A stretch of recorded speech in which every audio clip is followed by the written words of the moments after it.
रंगमंच art of drama प्रस्तुत करते हैं हिंदी महानाट्य मर्यादा पुरुषोत्तम श्री राम। निर्देशक संदीप दुबे।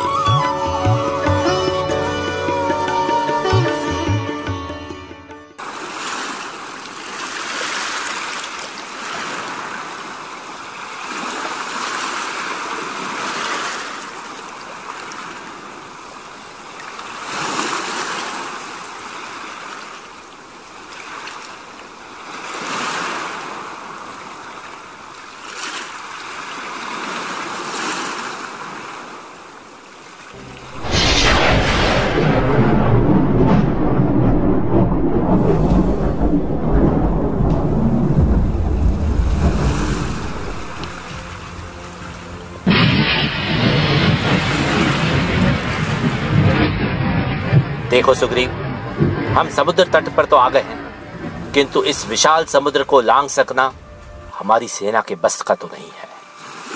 हनुमान लांघ चुके हैं, फिर लांघ लेंगे। बहुत साहस करें तो आप, अंगद और मैं तथा लक्ष्मण कोशिश कर लेंगे।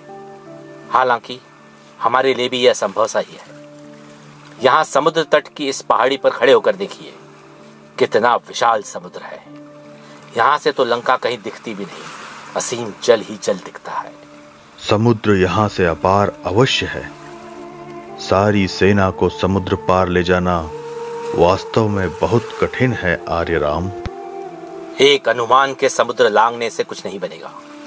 हमारे साथ तो सुग्रीव इतनी बड़ी सेना है। यदि ये सारी सेना समुद्र के पार नहीं उतरती तो हम अकेले उस महाशक्ति की सेना का, उसके भीषण अस्त्र शस्त्रों का मुकाबला करने की सोच भी कैसे सकते? भैया, हमारे सामने और मार्ग ही क्या है? दूसरा विकल्प भी क्या है? इस विशाल समुद्र को लांघना तो है ही, और लांघ कर सब पार जा नहीं सकते तो यह भी सत्य है। इसलिए हमें कोई उपाय तो सोचना ही होगा। क्या उपाय है लक्ष्मण? कुछ भी तो समझ में नहीं आ रहा है। भैया, हमारे पास ऐसे मारक तीर हैं कि हम यहीं से चला दें तो लंका सहित रावण को ध्वंस कर दें। नहीं, इससे न हमारा विशेष लक्ष्य साधन होगा, न हम सीता को पा सकेंगे। मैं रावण की लंका में जाकर लड़ूंगा। मैं उसे उसी की लंका में हराऊंगा, उसी की धरती पर। रघुनाथ, आप में अपार शक्ति है। मेरे साथ भी जो लोग हैं, जो सेनानी हैं, उनमें भी शक्ति कम नहीं है। किंतु संपूर्ण सेना को समुद्र पथ से लंका ले जाने का प्रश्न है। यही सबसे जटिल प्रश्न है। अन्यथा लंका पहुंचकर तो विजय हमारी ही है। ससम्मान हम जनक नंदनी को ला सकते हैं। इसके लिए हमारे पास भी रावण की तरह ही आकाशचारी रथ होते। किष्किंधा में हमने आकाशचारी रथ बनाने का प्रयत्न भी नहीं किया, और हमें कभी आकाशचारी रथों या साधारण रथों की आवश्यकता भी नहीं पड़ी है। यह तो श्री राम, आज लग रहा है कि हमें आकाशचारी रथ भी बनाने चाहिए थे, वरना वानर तो यूं ही पेड़ पर्वत लांघते रहते हैं। और फिर हमारे राजा बाली में तो ऐसा अतुल्य वेग स्वयं था कि वह सुबह ही पूर्व, दक्षिण और पश्चिम सागर तथा उत्तर के कैलाश की पूजा कुछ क्षणों में करके लौट आता था। हम वनवासियों को रथों की क्या आवश्यकता? भैया, किष्किंधा में आकाशचारी रथ होते भी तो इतने होते क्या कि इतनी बड़ी सेना को हम पार उतार देते? यहाँ हमारे साथ जामवंत भी बुजुर्ग हैं, अनुभवों के सागर हैं, विवेक के धनी हैं, और फिर कई भयंकर देव असुर युद्ध इन्होंने देखे। यही कोई बात बता सकते हैं। कोई उपाय बताएं। उपाय मैं क्या बता सकता हूँ सौमित्र? मेरे विचार से तो समुद्र से ही प्रार्थना की जाए कि वह हमें किसी तरह पार कर दे। समुद्र दयालु है, कोई उपाय जरूर बताएंगे। लेकिन जामवंत, समुद्र से किस तरह प्रार्थना की जाए कि वो हमारी प्रार्थना मान ले? उसकी विधि है श्री राम। आप स्वयं तट पर व्रत रख कर बैठे और कहे कि आप समुद्र से मित्रता करना चाहते हैं। हाँ जामवंत, मैं भी सामनीति को ही उचित समझता हूँ। प्रार्थना से तो पत्थर भी पिघल जाते हैं। वो तो सागर है, तरल सुख दुख और गंभीरता से भरा हुआ। लक्ष्मण, मैं समुद्र तट पर जाकर एकांत में बैठकर प्रार्थना करने जा रहा हूं। तुम लोग अपने अपने शिविर में रहो।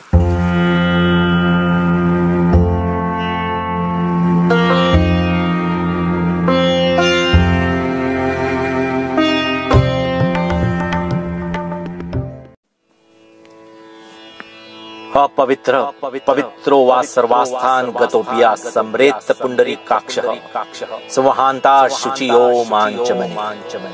ओम वरुणाय नमः। ओम वरुणाय नमः। ओम वरुणाय नमः। भैया, पूज्य भैया, ध्यान छोड़िए भैया। क्या हो गया लक्ष्मण? शिविर में सब तो ठीक है ना? भैया, शिविर में तो सब ठीक है, किंतु बिना खाए पिए समुद्र की प्रार्थना करते हुए आपको आज तीसरा दिन हो गया है। हो तो गया है लक्ष्मण, किंतु समुद्र मेरी प्रार्थना सुनता ही नहीं। देखते हो, आकाश तक उठती इन उत्ताल तरंगों से लगता ही नहीं कि उसका ध्यान मेरी ओर भी गया है। वो सुनेगा भी नहीं। लहरों के थपेड़ों में मस्त वो ये जानने की कोशिश भी नहीं कर रहा है कि श्री राम ने उसकी प्रार्थना में 3 दिन भूखे रहकर, निर्लज्ज रहकर बिता दिए हैं। आप साम नीति चाहते हैं और मेरा विश्वास दंड नीति पर है। बिना दंड नीति के तो आजकल पत्ता भी नहीं हिलता। प्रेम से, सम्मान से, आदर से बात करने का तो समय ही नहीं रहा। जो ऐसी बात करता है उसे लोग मूर्ख समझते हैं। आजकल तो डंडे का समय है, डंडा मारो तो सब सही है। क्षमा करें भैया, सीधी उंगली से घी नहीं निकलता। लक्ष्मण, मुझे वरुण की प्रार्थना करने दो, उन्हें भी समझाने का एक मौका दो। 3 दिन प्रार्थना कर ली भैया, अब बस भी करिए। मैं अब समुद्र को दंड देने जा रहा हूं। मैंने धनुष उठा लिया है। हाँ, तुम्हारी बात ठीक है लक्ष्मण, हमारे पास बहुत कम समय है। फिर भी 3 दिन बीत गए। समुद्र के, वरुण के मन में कोई दया नहीं है। क्रोध केवल तुम्हें नहीं, अपनी अवमानना होने पर मुझे भी आता है। लक्ष्मण, मेरा धनुष और तुरंत उठा लाओ। जिस दंड दान की बात तुम कर रहे हो वह मैं स्वयं ही करूंगा। मैं सारे समुद्र को एक ही तीर से सोखकर पूरा मरुस्थल बना दूंगा। इसे एक ही तीर से जला दूंगा। मूर्ख से विजय, कुटिल से प्रीति, कंजूस से उदारता, मोह वाले व्यक्ति से ज्ञान, लोभी से त्याग, क्रोधी से शांत होने की बात कहना व्यर्थ है। बिना डर के प्रेम भी नहीं होता है।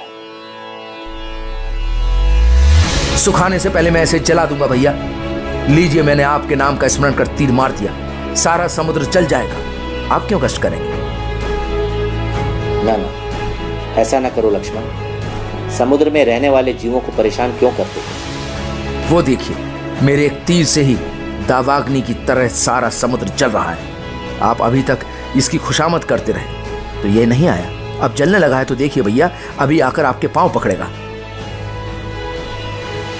लक्ष्मण, ऐसा नहीं करना था। बेचारे जलचर, मछलियां आदि जलकर मर जाएंगे। निर्दोष जीवों पर दया करनी चाहिए।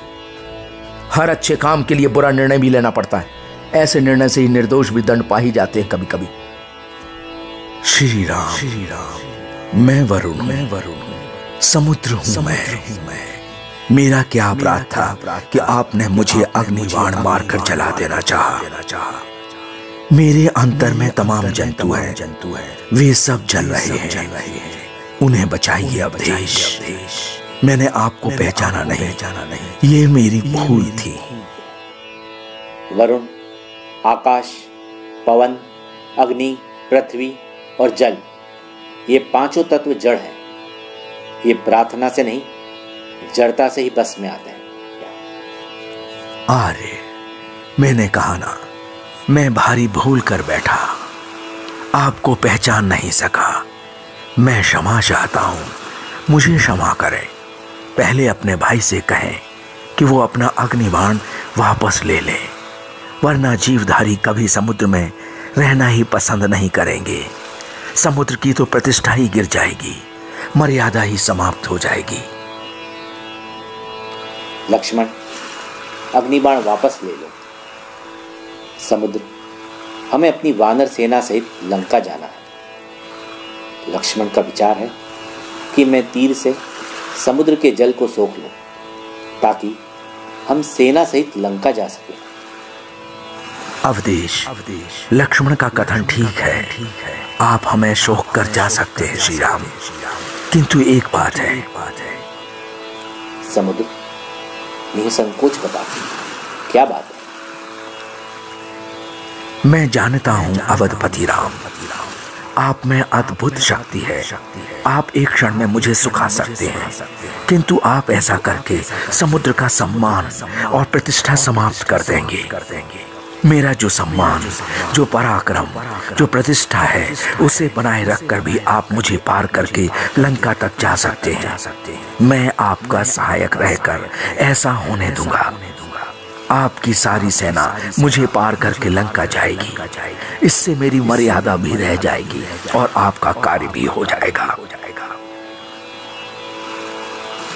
उसके लिए वरुण, तुम्हें उपाय भी बताना पड़ेगा कि तुम्हारे इस विशाल परिवेश को पार कैसा करें हम।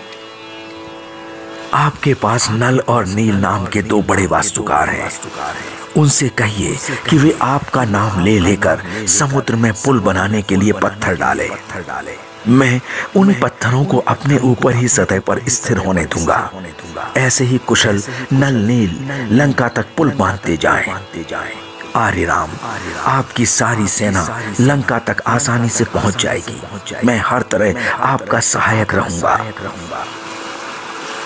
अच्छा, तुम्हारी बात मान लेता हूँ।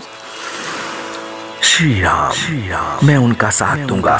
इससे मेरी भी प्रतिष्ठा बनी रह जाएगी और आपकी भी। रघुवर, मैं बराबर साथ रहूंगा, पूरी सहायता करूंगा। ये मेरा सौभाग्य होगा।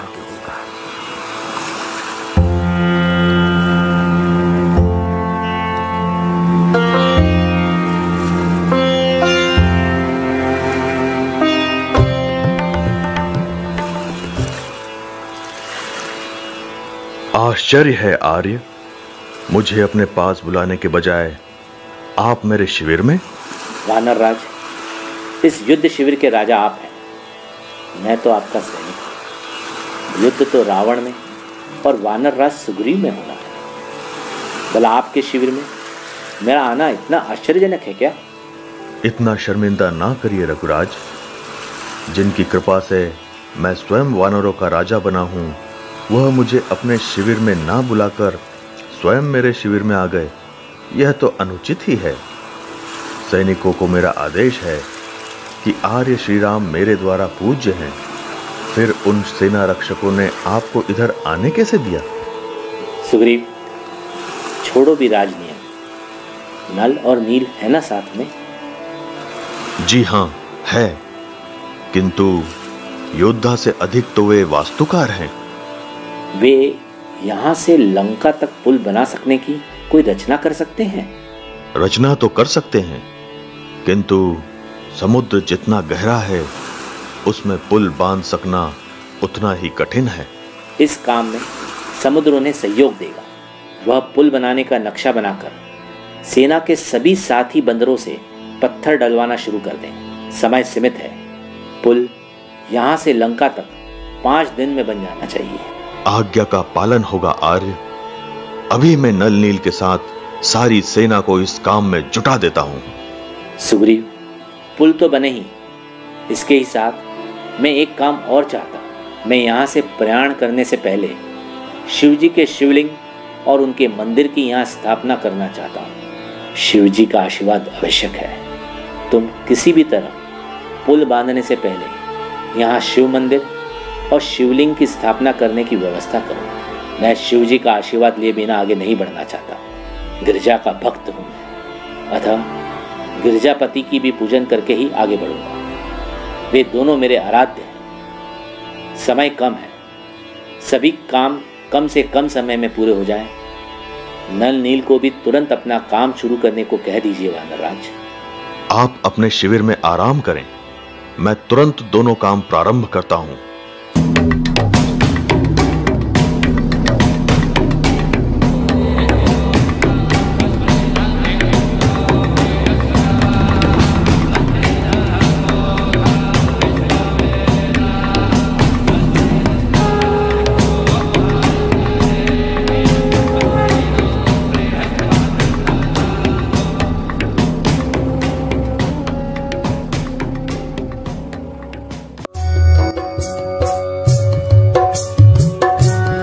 रंगमंच आर्ट ऑफ ड्रामा प्रस्तुत करते हैं हिंदी महानाट्य मर्यादा पुरुषोत्तम श्री राम। निर्देशक संदीप दुबे।